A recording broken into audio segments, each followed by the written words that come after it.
नमस्कार दोस्तों, स्वागत है आपका मेरी जीके की पाठशाला में और मैं पढ़ा रही हूँ आपको कंप्लीट इंडियन पॉलिटी।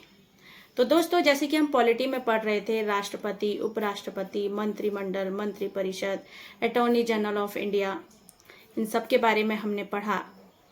आज भी मैं आपके लिए कुछ इम्पोर्टेंट टॉपिक लाई हूँ। उससे पहले हम अपना एक मोटिवेशनल कोट को सुन लेते हैं और फिर हम अपनी क्लास को शुरू करते हैं।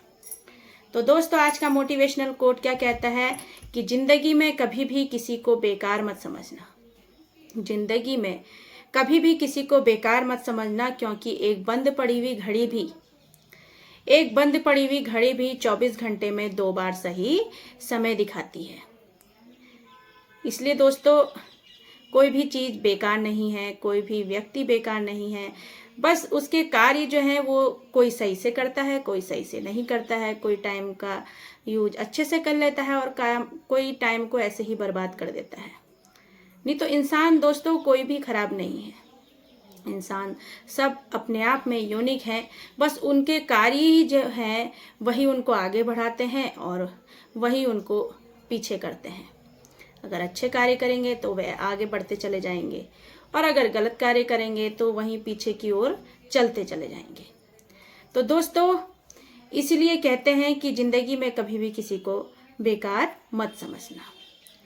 इसलिए अपने आप को यूनिक बनाने के लिए हमें कुछ प्रयास करने पड़ेंगे, थोड़ी मेहनत करनी पड़ेगी, तो हम यूनिक जरूर बनेंगे। ठीक है दोस्तों, तो आज के महत्वपूर्ण तथ्य मैं आपको पढ़ाने जा रही हूँ। तो दोस्तों, शॉर्ट है, ये थोड़े इम्पोर्टेंट हैं, इसलिए मैं आपको पढ़ा रही हूँ। ठीक है, तो संसद का वर्णन किस अनुच्छेद में किया गया है दोस्तों? संसद का वर्णन किया गया है अनुच्छेद 79 में। किसमें? अनुच्छेद 79 में अनुच्छेद का वर्णन किया गया है। अब दोस्तों, संसद कैसे बनती है? तो संसद जो बनती है राष्ट्रपति, राज्यसभा और लोकसभा से मिलकर बनती है। किससे? राष्ट्रपति, राज्यसभा और लोकसभा से मिलकर संसद बनती है। ठीक है, और भारतीय संविधान के भाग 5 में संघ का वर्णन किया गया है। किसका? संघ का वर्णन भारतीय संविधान के भाग 5 में किया गया है। ठीक है, संघ के बारे में आपको बहुत डिटेल से बताया है मैंने अपनी पिछली क्लास में, जरूर देख लीजिएगा। अनुच्छेद 52 से लेकर 151 तक संसद में राष्ट्रपति, लोकसभा और राज्यसभा शामिल होते हैं, लेकिन उपराष्ट्रपति शामिल नहीं होते हैं।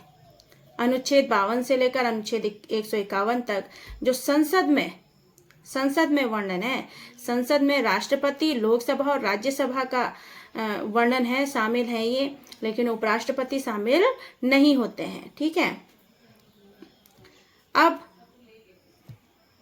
18 जनवरी 1927 में संसद भवन बना और इसका प्रारूप किसने तैयार किया? लुटियन ने।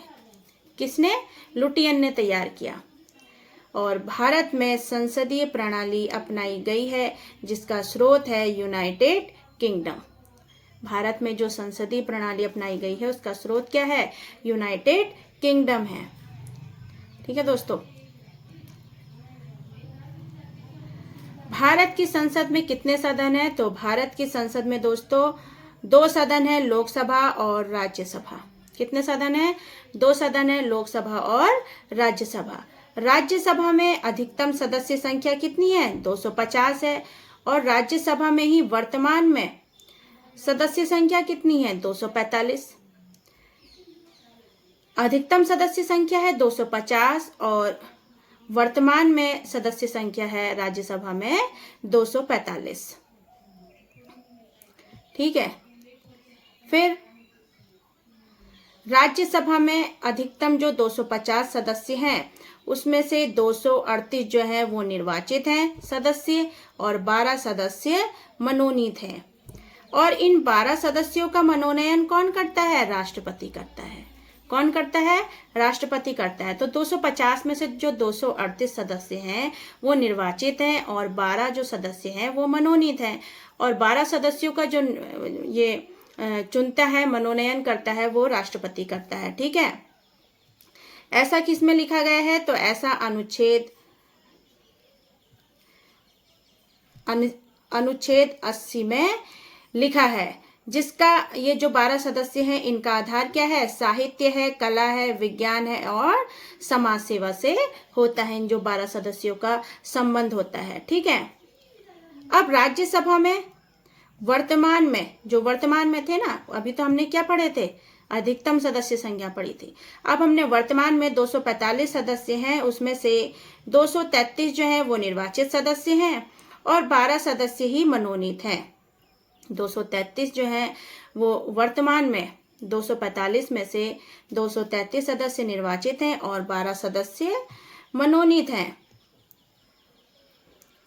अब तक हमने राज्यसभा के बारे में पढ़ा। अब हम लोकसभा के बारे में पढ़ते हैं कि लोकसभा में अधिकतम सदस्य संख्या कितनी है? 552 है और वर्तमान में लोकसभा में सदस्य संख्या कितनी है? 545 है। तो कितनी है लोकसभा में अधिकतम सदस्य संख्या? 552 और वर्तमान में लोकसभा में सदस्य संख्या 545 है। ठीक है, तो दोस्तों जो अधिकतम 552 सदस्य हैं उसमें से 550 निर्वाचित हैं और 2 मनोनीत हैं। 550 निर्वाचित हैं और 2 मनोनीत हैं। और लोकसभा में वर्तमान में जो 545 सदस्य हैं उसमें से 543 निर्वाचित हैं और 2 मनोनीत सदस्य हैं। तो अधिकतम और वर्तमान में सदस्य संख्या के बारे में आ जाता है। तो अधिकतम सदस्य संख्या आपको पता होनी चाहिए, 552 होती है और वर्तमान में कितनी है? 545 है।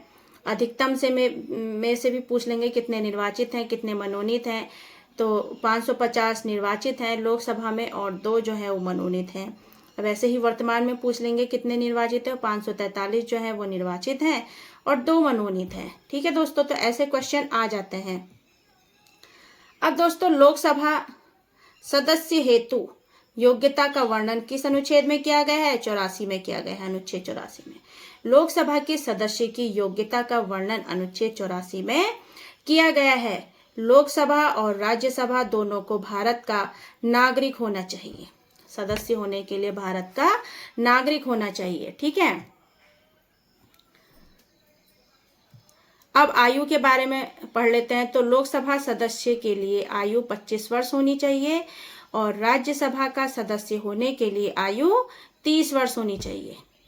लोकसभा के सदस्य के लिए आयु कितनी होनी चाहिए? 25 वर्ष और राज्यसभा के सदस्य के लिए आयु कितनी होनी चाहिए? 30 वर्ष होनी चाहिए। राष्ट्रपति और उपराष्ट्रपति के लिए आयु कितनी है? 35 वर्ष है। तो दोस्तों आज जो भारत में सबसे युवा सांसद चंद्राणी मुर्मू है, भारत में सबसे युवा सांसद जो है वो चंद्राणी मुर्मू है, जो उड़ीसा के क्योंझार से आती है। चंद्राणी मुर्मू जो उड़ीसा के क्योंझार से आती है।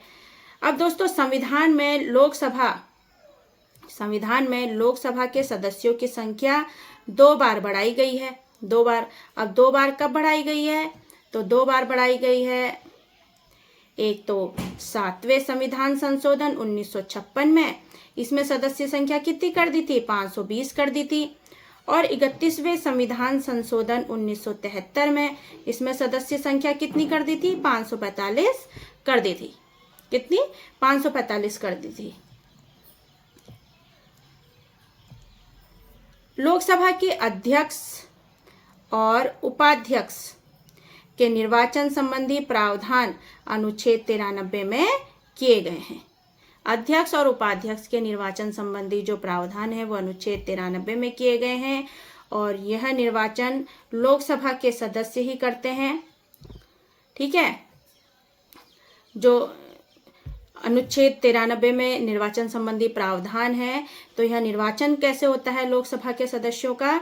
तो यह लोकसभा के सदस्य ही करते हैं। लोकसभा के सदस्य ही लोकसभा के अध्यक्ष और उपाध्यक्ष का निर्वाचन करते हैं। ठीक है, लोकसभा के अध्यक्ष अपना त्यागपत्र उपाध्यक्ष को देता है और